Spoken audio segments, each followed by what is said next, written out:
A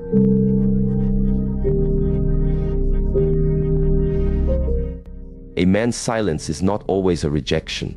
Often, it is a reflection of his inner war between what he feels and what he believes he deserves. And until you understand this, you will take personally what was never meant to harm you. In today's world, craving is mistaken for clarity. We expect that if someone wants us, they must reach out, call, speak up. But in reality, human behavior, especially male emotional behavior, is far more complex. He may crave your presence deeply and yet go silent. This contradiction is not a trick. It's a symptom of something far more human, the conflict between emotional hunger and emotional readiness. To the woman on the receiving end of silence, this can feel like abandonment, but the truth is rarely that simple. His silence might not be about you at all. It might be about him. His past, his fears, his inability to translate longing into words, his fear of vulnerability, his unhealed wounds, and even, yes, his awe of your energy. Pause here and breathe. Let this sink in. Because until we learn to decode the energetic language of silence, we will misinterpret silence as absence and miss the truth beneath the stillness. In the sections that follow, we will explore how silence can become a tool for connection if you understand it with wisdom, not fear. Shall we begin? He craves you, yet he is silent. And in that silence, your mind begins to whisper stories. Doubt creeps in. Questions swirl. If he wants me, why doesn't he reach out? If he feels something, why doesn't he say it? What appears to be indifference can feel like rejection, and what feels like rejection can soon become emotional turmoil. But we must learn to pause here, not to react, but to observe. Because in the realm of human connection, especially between men and women, silence is often not what it appears to be on the surface. It is not absence. It is not apathy. Sometimes it is a hidden form of depth. Sometimes it is a mirror of his internal world. A world shaped by experience, pain, and patterns too ancient to articulate. Many men are raised with subtle lessons that emotion is dangerous if not controlled. They are taught that desire must be masked by strength, that longing must not leak into visible vulnerability. And so, even when a man feels a powerful craving for your presence, for your energy, for your essence, he may meet that feeling with silence. Not because he lacks feeling, but because he lacks the inner permission to express it. There is a story of a woman named Alina, who once told of a man she deeply loved. He had been present in every silent way. His eyes followed her in rooms without saying a word. His gestures grew softer around her. He found reasons to linger without speaking his heart. She waited for a confession, a message, a sign, but it never came. And so, she assumed his silence meant nothing. She walked away. Years later, he told a mutual friend, "She was the only one I ever loved. I just didn't know how to show it without losing myself." In this, we begin to see silence is not always a lack of affection. It can be a symptom of inner conflict, of emotional paralysis, of fear so loud that it drowns out the voice of desire. The human brain is wired in fascinating ways. Neuroscientific studies have shown that emotional longing activates the same regions in the brain that register physical pain. A man who craves you may be enduring an internal ache he cannot explain, not even to himself. The craving may flood his nervous system with a cocktail of cortisol and dopamine, pulling him between the pleasure of your memory and the pain of his own inadequacy. He wants you, but he may also fear that he is not enough for you, that his presence would disappoint you, that his flaws, once visible, would cause you to turn away. And so he remains silent, not because he does not feel, but because he feels too much. You see, we often ask, why doesn't he communicate? But the deeper question is, what has he learned about communication? Has he been rewarded for vulnerability or punished for it? Has he experienced emotional safety, or has he had to armor himself with stoicism to survive the world? In Eastern traditions, silence is not always a void. Sometimes, it is a space where inner truth waits to unfold. But in the West, we rush to fill silence with assumptions. We equate silence with disinterest. Yet silence, like music, is not meaningless. It is a rhythm, a space between actions, and sometimes it carries more depth than words ever could. There is a practice in certain meditative paths to simply sit in silence with another person, not to speak, not to perform, just to be. In that stillness, truth rises. You see the other not through their words, but through their presence. A man's craving may not always be verbalized, but if you are still enough, you will feel it in his eyes, in his hesitation, in his need to linger near you without explanation. When words are missing, energy speaks. And yet, we must not romanticize silence either. Silence can be noble, but it can also be cowardly. It depends on what it's rooted in. For many men, silence is not just a communication gap. It is a self-worth gap. They crave deeply, but they question their value. They fear vulnerability will expose a weakness. In the presence of a woman who radiates clarity and self-possession, they feel both drawn and intimidated. This inner conflict creates paralysis. The result, silence, not because they do not desire you, but because they fear being seen by you, fully and honestly. This brings us to the deeper truth. There is often an inner war between desire and worthiness. Craving you is easy. Reaching for you, however, requires a man to believe he is worthy of what he desires. And if his emotional foundation is weak, he will retreat into silence to avoid confronting his own perceived inadequacies. You may think, hey, if he wants me, he'll say something. But the truth is, not every man has the internal strength to act on his wants. Not because you are not desirable, but because he does not feel desirable. Think of it like this. A man can stand before a magnificent piece of art, moved, awed, even breathless, and yet still walk away. Not because the art didn't move him, but because he doesn't feel worthy of owning something so beautiful.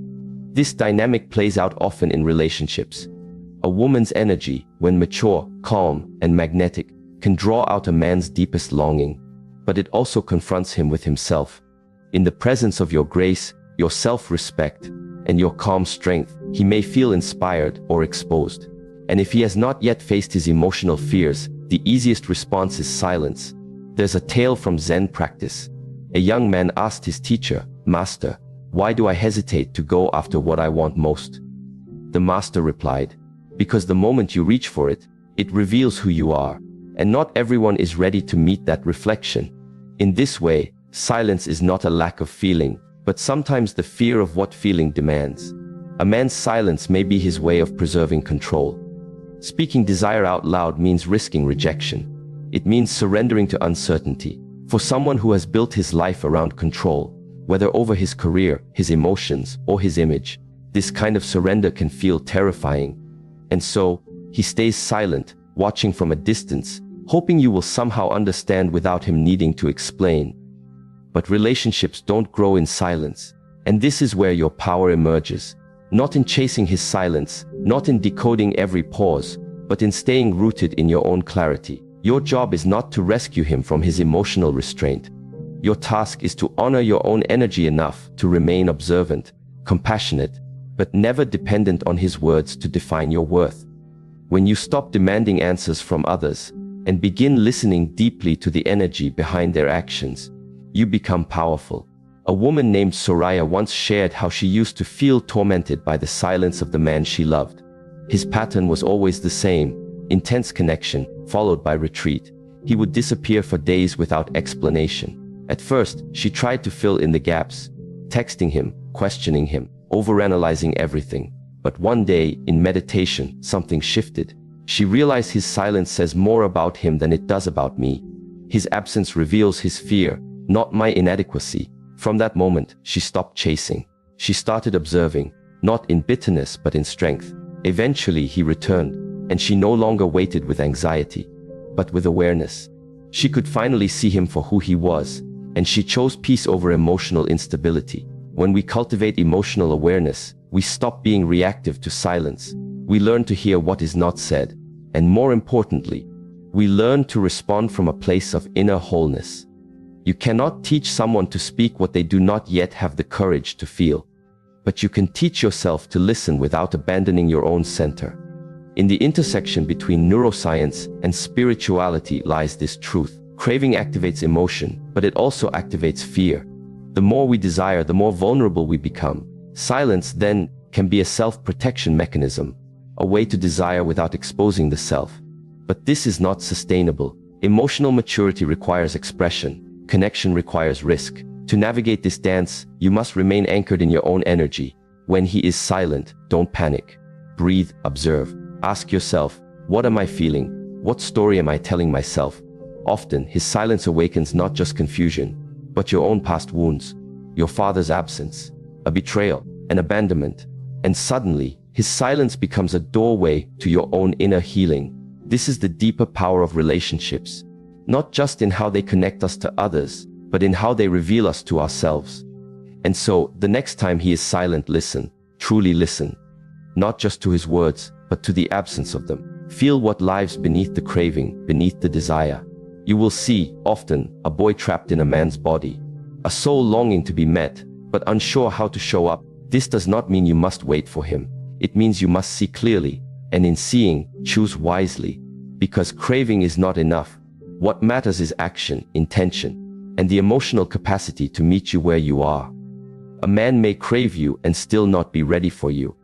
And his silence may be the most honest thing he can offer. Not all silence is avoidance. Sometimes it is a signal, a sacred pause, an invitation for you to go deeper, not into him, but into your own stillness, where true understanding begins. There are moments in life when a person says nothing at all, and yet everything in their energy is speaking.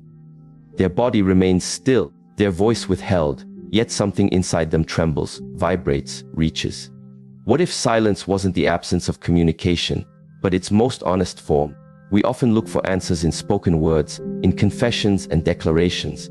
But human beings, especially those grappling with unprocessed emotions, do not always communicate with their voice. They speak through presence, through the way they look at you when they think you're not watching, through the way they linger near you when there's no reason to stay, through the pauses, the hesitations, the sudden change in breath when you enter the room. To understand someone fully, you must learn to listen beyond the noise of their words and into the depth of their stillness. Energy, unlike words, cannot lie. A man may crave you deeply, but if he is not yet aware of his own emotional state, that craving will not come in the form of confident expression. It will come as subtle tension, eye contact that lasts too long, or sudden silence that speaks of a storm within. If your attention is attuned only to speech, you will miss what is most real. There's a story of a woman named Liana. She worked alongside a man for 3 years. He never confessed his feelings, never crossed any professional boundaries, and yet she knew. Every time she passed by, his body language shifted. Every meeting, his gaze would search for hers. He remembered the smallest details about her life, often bringing them up months later. Still, he said nothing. Years later, she learned from a colleague that he had been in love with her the entire time. Why hadn't he spoken? The colleague said he thought she was out of his league. That if he ever told her, he would lose the one space where her presence was still allowed in his life. Not all men who stay silent are indifferent. Some are frozen in reverence. When a man feels that your energy is too radiant, too grounded, too whole, he may fear approaching you in a way that would reveal his own emotional fragmentation. He may crave your warmth but fear that his own unhealed parts would taint it. And so, he waits, watches, hopes, but speaks nothing. This is why it is said pay more attention to a person's energy than their words. Words can be chosen. Energy is instinct. A man who is drawn to you will often find ways to be near you, even in silence. He may not know how to articulate what he feels, but his presence will shift around you. His voice may soften. His breathing may change. These are not just poetic metaphors. They are physiological realities. The nervous system responds to emotional proximity, especially when attraction is involved. When a person is emotionally or energetically activated, their parasympathetic and sympathetic nervous systems fluctuate. This means faster heart rate, shallow breathing, and even increased body temperature. A man who is silent may be overwhelmed not by lack of feeling, but by too much of it. And so, instead of acting, he becomes still. But here's what must be understood. There is a difference between silence rooted in self-awareness and silence rooted in fear. The first is powerful, the second paralyzing. When someone has emotional maturity, they may choose silence not because they are afraid, but because they are observing, integrating, feeling. There is sacredness in this kind of silence. It is a silence that holds space, a silence that listens, a silence that waits for alignment, not impulse. But silence rooted in fear becomes a shield. It says, I cannot face the truth of what I feel. I cannot risk rejection. I cannot allow vulnerability. In this state, craving becomes caged, expression becomes dangerous.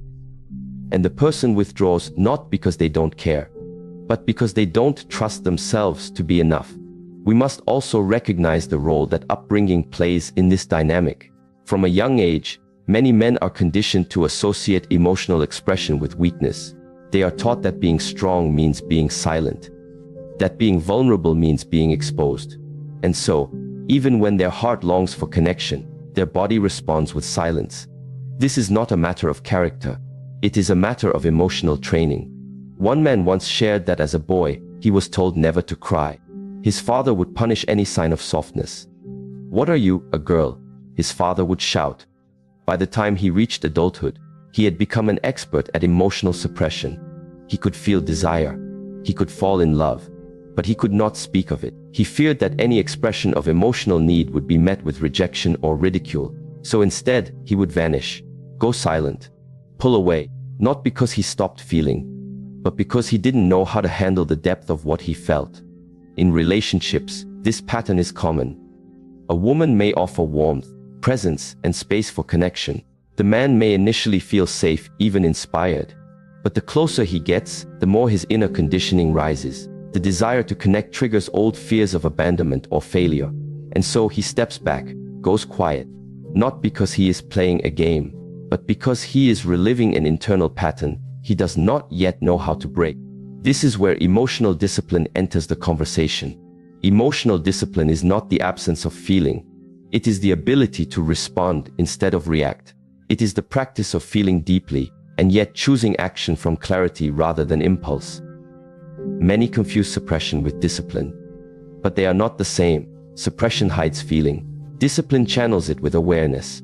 A man who has cultivated emotional discipline may still experience fear, longing, or uncertainty, but he will not let those emotions define his behavior. He may still be silent at times, but that silence will not be confusing. It will have structure, integrity, respect. There's an old saying, a wise man speaks because he has something to say. A foolish man speaks because he has to say something. Sometimes, emotional discipline is knowing when not to speak, but it must not be mistaken for avoidance. True emotional discipline is rooted in presence. A man who is emotionally disciplined will be present even in silence. He will not disappear. He will not withhold as a weapon. He will stand with you in honesty, even when his words are few. He will let his actions reveal his consistency.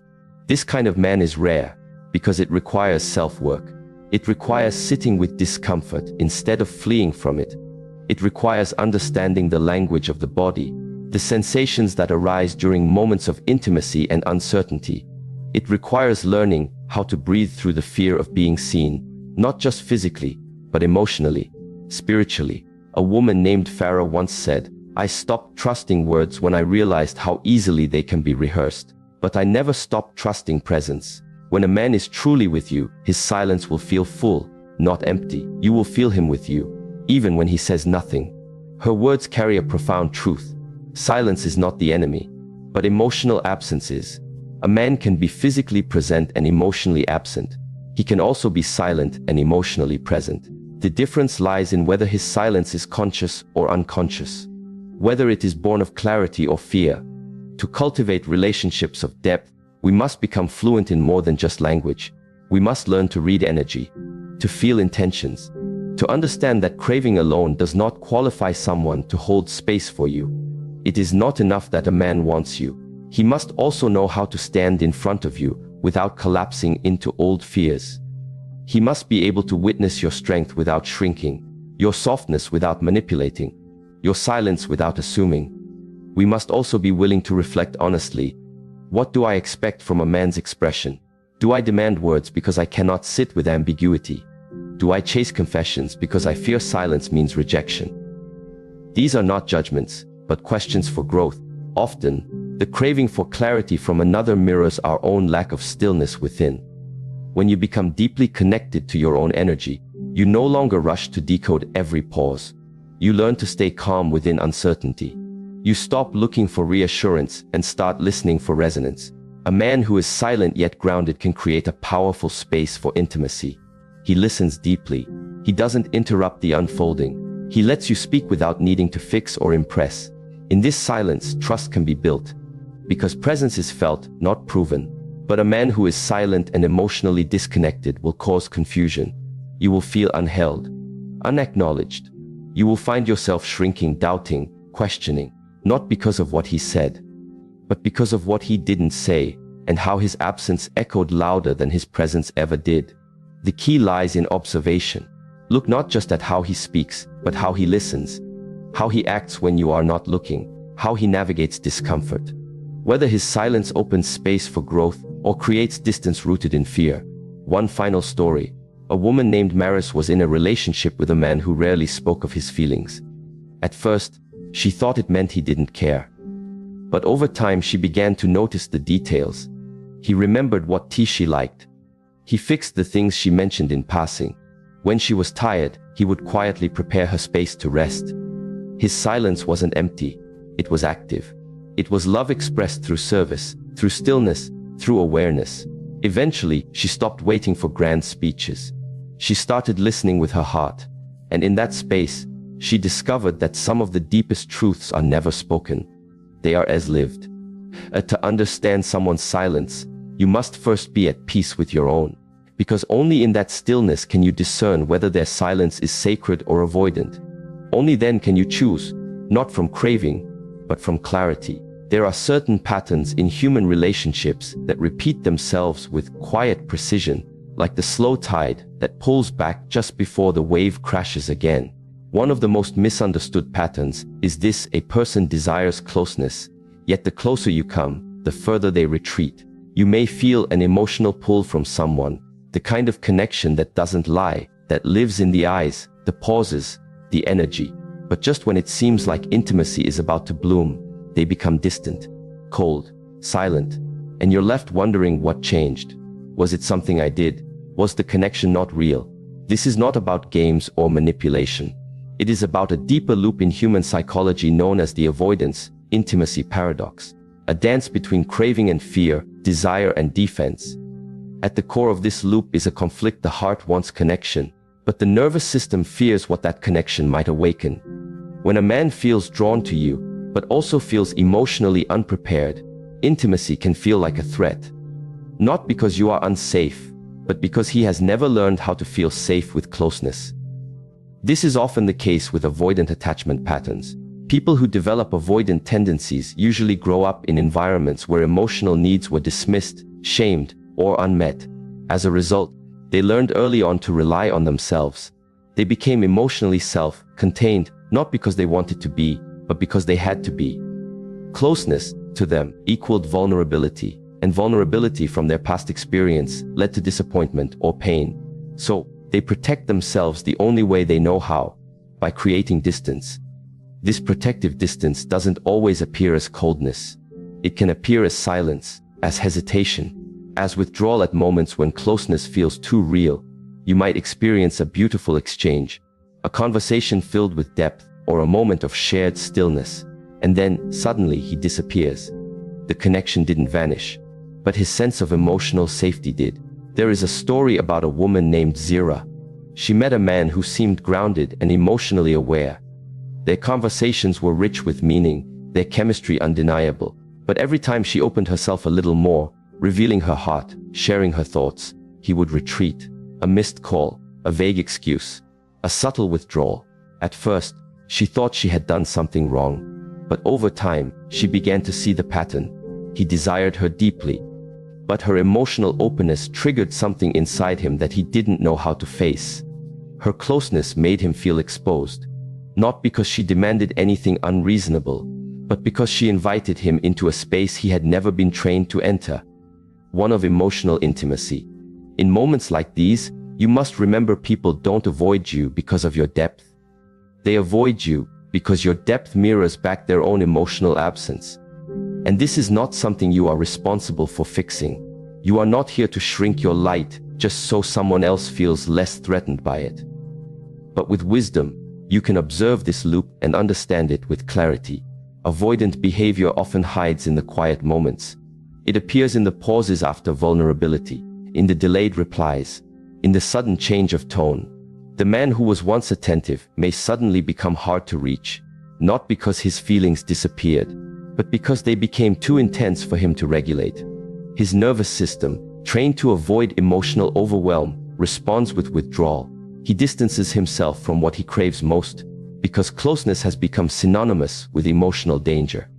From a physiological standpoint, this response is rooted in the body's survival mechanisms. When the nervous system perceives emotional intimacy as threatening, it activates the stress response. Cortisol levels rise, heart rate increases, and the mind seeks escape.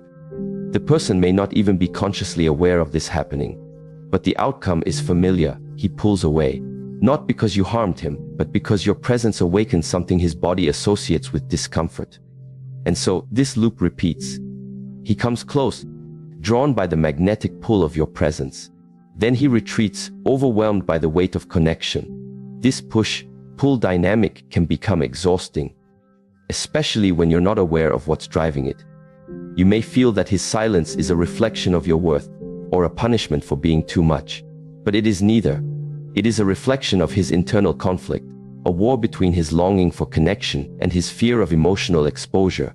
It is important to distinguish between temporary silence rooted in self-regulation and chronic avoidance rooted in fear. The first is understandable. Sometimes people need space to process. Emotional intimacy can be intense. But the second, chronic avoidance, becomes a cycle that damages relationships over time.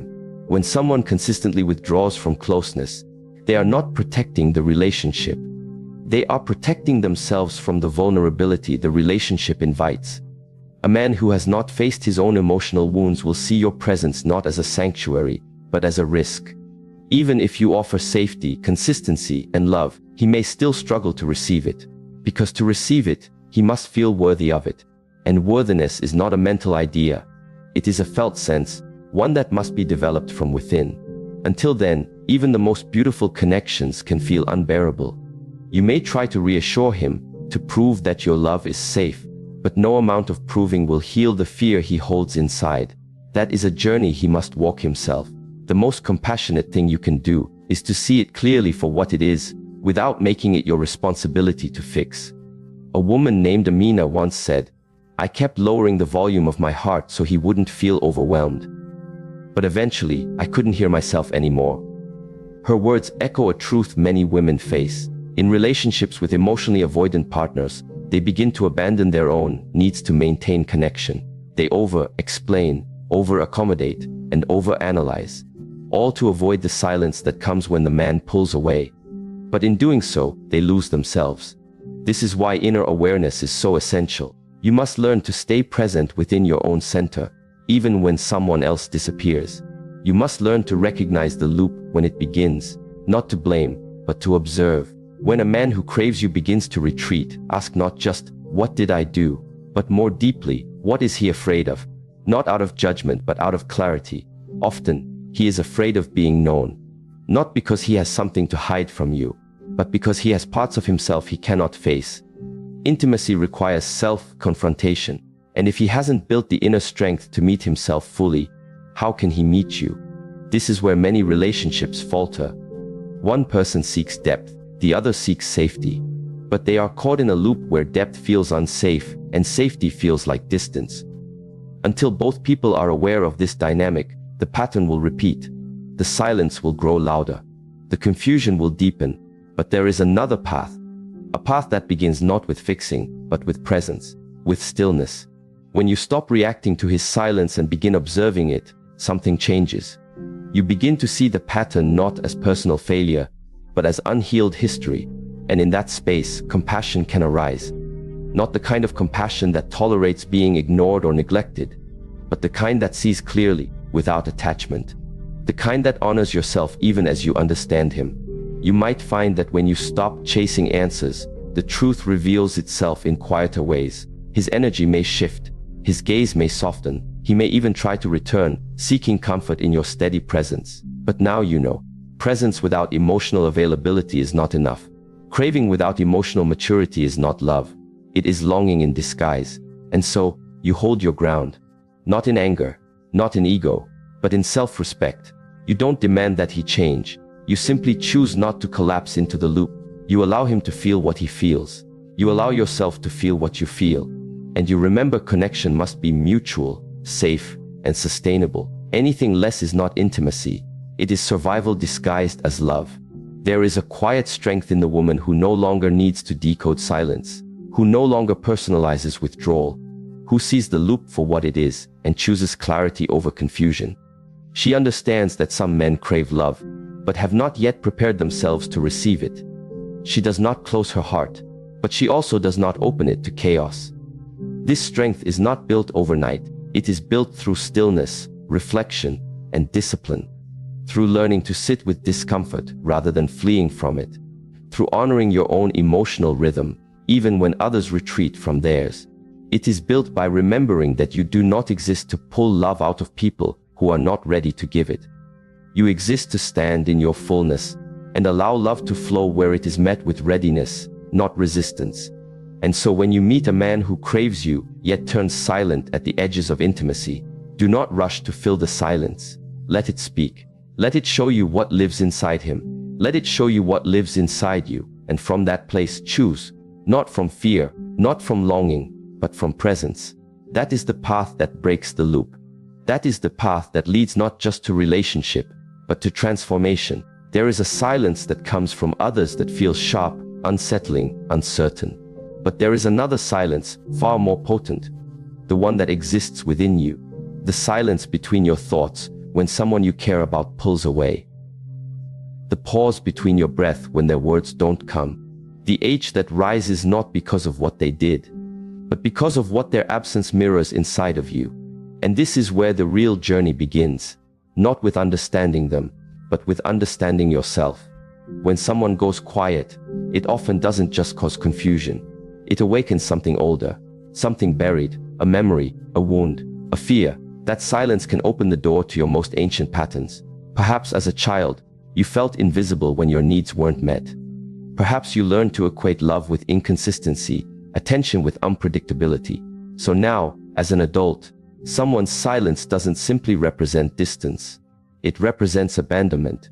Their quiet becomes the stage upon which your past pain performs again. If you find yourself deeply unsettled by someone's silence, the first and most important question is not, what are they thinking?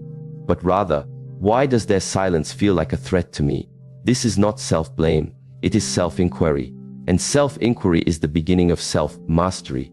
Because until you understand your inner world, you will forever be at the mercy of someone else's moods, responses, and choices. It is easy to look outward, to analyze his behavior, track his words, examine the patterns. But the real strength lies in turning that gaze inward. When he goes silent, what voice in you gets louder? Is it the voice that says you're not good enough? The one that says you're easy to leave? The one that says love must be earned by pleasing, fixing, proving? Each of us carries these scripts, often unconsciously. They live in the nervous system, in the body's memory. They were formed long before our adult relationships began. That is why someone's withdrawal can feel so catastrophic. It doesn't just hurt in the present. It pulls forward unresolved echoes of the past. And this is where emotional maturity begins. Not in controlling others, but in becoming aware of your own triggers. When you are triggered by someone's silence, pause, close your eyes. Ask yourself, where have I felt this before? Who taught me that silence means danger? Who made me believe I must chase love in order to keep it? This level of self-awareness is not comfortable. It asks you to sit in the fire of your own discomfort, without demanding that someone else put it out. But from that fire comes a clarity that no relationship can give you. A clarity that teaches you the difference between emotional reactivity and emotional intelligence. There's a story of a woman named Yasmin. Every time her partner would grow distant, she would spiral into anxiety. Her thoughts would race. Is he losing interest? Did I say something wrong? Should I message him again? One day, instead of reacting, she chose to stay still. She sat on the floor, placed her hand on her heart, and whispered, "What are you afraid of, love?" Tears rose. Memories surfaced. Her father had been emotionally distant. He would disappear into silence, leaving her as a young girl to guess, to worry, to hope. She realized in that moment, it wasn't her partner's silence that terrified her. It was the child within her who still feared being abandoned. From that day forward, Yasmin began to tend to her inner world first. She didn't ignore her partner's distance, but she no longer used it as a mirror for her value. She began to distinguish between what belonged to her and what didn't, between past and present, between real threat and remembered pain. This shift changed everything. When you become aware of your inner reactions, you are no longer controlled by them. You can feel the fear, the hurt, the longing, and still choose your response. That is the essence of self-mastery. You are not denying your emotion. You are not suppressing it. You are subserving it, holding space for it, listening to it, without letting it drive the car. There is an old teaching that says, you must learn to sit with your own discomfort, so you do not demand that others rescue you from it. This is not about becoming cold. It is about becoming centered, so that when someone pulls away, you do not lose yourself, so that when they go silent, you can still hear your own voice. In many relationships, people unconsciously hand over the keys to their inner peace. They make their emotional state dependent on someone else's availability, words, and actions. But this is a fragile way to live, because people are inconsistent. They have their own fears, patterns, wounds. If your sense of worth fluctuates every time someone shifts, you will live in emotional turbulence. To reclaim your center, you must become curious. When he doesn't message you back, don't just feel the anxiety. Trace it. Follow it to its root. Maybe it leads you to the time you were left alone in your room as a child, wondering if anyone would come. Maybe it leads to an ex who vanished without explanation. Maybe it leads to the belief that love must be fought for, earned, proven. Whatever it is, you must meet it. Not with judgment, but with compassion. Hold it. Breathe with it. Let it speak. This is how healing happens, not by replacing the person who triggers you, but by integrating the parts of you that still carry the wound. And as you do this, something miraculous happens. You begin to experience silence differently. You begin to sit with uncertainty without needing to escape it. You begin to trust your own energy more than you trust someone else's words. You stop being addicted to validation, because you start finding nourishment in your own stillness. This shift changes your relationships. Because now, when a man pulls away, you don't immediately react. You observe, you notice. You ask questions from calm, not panic. You speak from groundedness, not desperation. Your energy becomes clean, clear, unshaken. And that kind of energy is powerful.